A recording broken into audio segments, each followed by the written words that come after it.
This dinosaur looked like it belonged in a fantasy novel.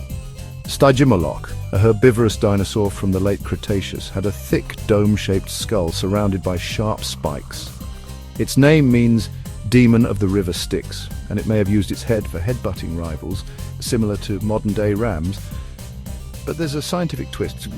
Some paleontologists believe Stygimoloch may not have been its own species, but rather a juvenile form of Pachycephalosaurus. That means those wild horns may have been temporary features during growth.